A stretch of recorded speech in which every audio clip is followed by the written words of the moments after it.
טוב, אחים.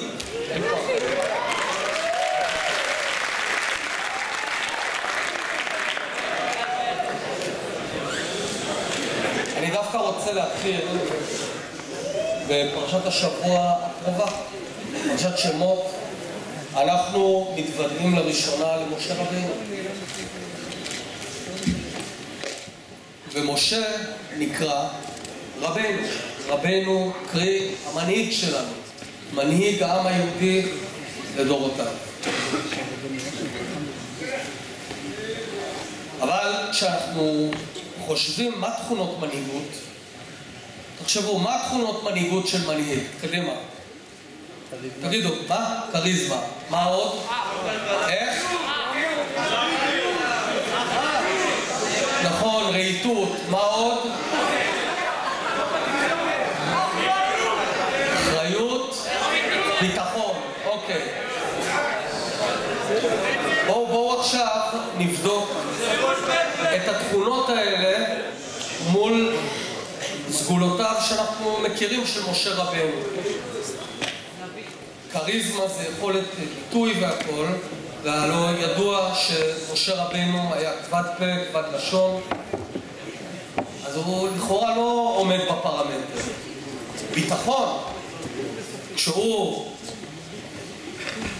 מוטלת עליו המשימה להנהיג את עם ישראל, הוא לא רוצה. וגם הנימוקים שהוא לא רוצה הם נימוקים אז לא, אני לא מתאים. אני לא מתאים, מה אתה רוצה?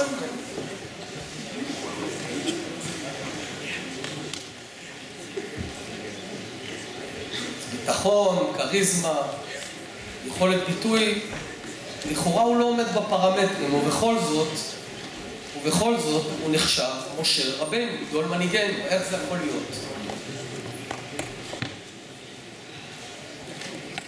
איך יכול להיות שמנהיג שהוביל אותנו במדבר 40 שנה ולא עמד בפרמטרים נחשב גדול מנהיגנו? והתשובה היא, במדבר, אם מסתכלים על קורות המדבר, האם משה רבינו הצליח במהלך המדבר באותו דור? וואלה, נראה לכאורה שלא. כל הדרך מציקים לו.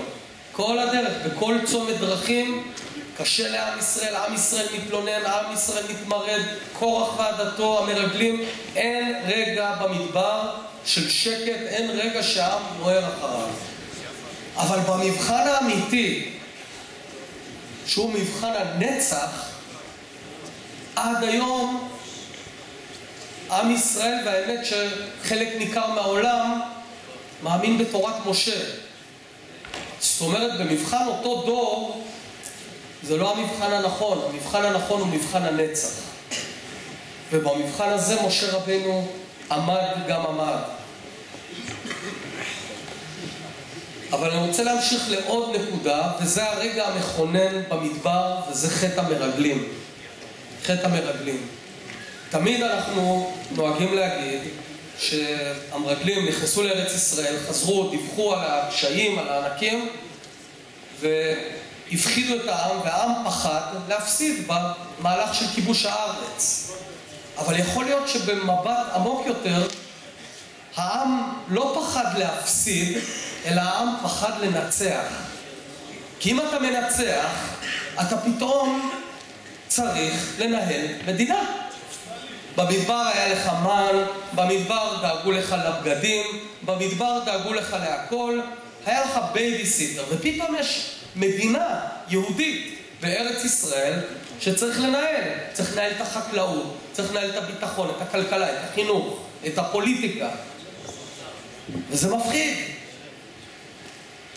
וכשהעם חשש מזה, יכול להיות שהוא אמר, תורה שלמדנו אותה במדבר, היא מצוינת, היא מושלמת. כי אנחנו לא באמת צריכים ליישם אותה במציאות של מדינה אמיתית. אז בואו נשאיר את התורה טהורה, נקייה, ומי צריך עכשיו ללכלך אותה במציאות היומיומית של ניהול מדינה. בעצם חטא המרגלים זה חטא כל כך עמוק, זה לא פחד שהענקים ינצחו אותנו, אלא זה אי אמון ואי אמונה שאפשר לחיות חיי תורה כמדינה. בואו נשאיר את התורה בתיאוריה ואת המדינה במעשה. ואת החטא הזה, בדורות האחרונים, הדרך של הציונות הדתית היא התיקון של החטא. כי מה הציונות הדתית אומרת? אפשר לנהל מדינה לאור תורה. וזו דרכה של המזרחי שקמה, ואנחנו בעצם, אנשי הציונות הדתית, אנחנו מאמינים בתורה, ומאמינים בישימות התורה בחיי היום-יום, לא בכפייה. אף אחד פה לא מאמין בכפייה. ולכן, כשכתוב חיים של תורה, חיים של שליחות, החיים של שליחות נגזרים מהתורה. נגזרים מהתורה. ואתם בעוד פחות משנה מסיימים את הישיבה התיכונית, אז קודם כל עצה אחת חשובה מאוד, שאני אישית לא עשיתי את זה, אבל אני חושב ברטרוספקט, בדיעבד, בוודאי ובוודאי להקדיש שנה, שנתיים, כמה שצריך, להעמיק בתורה לקראת היציאה לחיים, כדי שהחיים יהיו חיים רציפים של תורה ושל עשייה בתורה. ואחר כך ביציאה בחיים שואלים לאן ללכת, להתיישבות, לחינוך, לעסקים, אין לזה תשובה. כל אחד ילך לאן שליבו חפץ. הכל ראוי. עסקים זה ראוי כי זה מחזק את כלכלת ישראל. חינוך זה בוודאי ראוי. התיישבות זה ראוי. אפילו פוליטיקה. הכל ראוי, אבל השאלה היא איך. והאיך זה שכל אחד מכם, בדרך שהוא יבחר, בצבא, ואחר כך בחיים, תמיד יהיה הכי טוב והכי ערכי. הכי טוב והכי ערכי. הכי טוב במקצוע והכי ערכי במידות. ואין כזה דבר שאנחנו אומרים, וואלה, עשיתי צבא, סימנתי וי, עכשיו אני הולך לחיות את החיים שלי, לדאוג לעצמי. כל החיים צריכים להיות חיים של שליחות. עכשיו ברור שכולנו נסחפים בנהר החיים של להוציא את הילדים לגן בזמן ולהכין את הסנדוויצ'ים וללכת לעבוד. הכל בסדר, כל עוד זה שזור, כל החיים בערכים. המבחן הראשון יהיה בצבא, אחרי המכינות או אחרי הישיבות. ושם הדוגמה שאני תמיד רואה למול עיניי של שירות צבאי ערכי, זה דוגמת חברי, מנואל מורנו זכרו לברכה, שהיה בן צוות בסיירת מטכ"ל, והוא נפל בלבנון 2 בעצם במבצע האחרון, אבל לא על גבורתו אני אדבר, אלא רק על שתי תכונות. התכונה אחת זה תכונת השיפור התמידי. כל הזמן עמנואל עבד קשה מאוד על להשתפר ביכולות ובמידות. הוא אף פעם לא היה סלחן כלפי עצמו.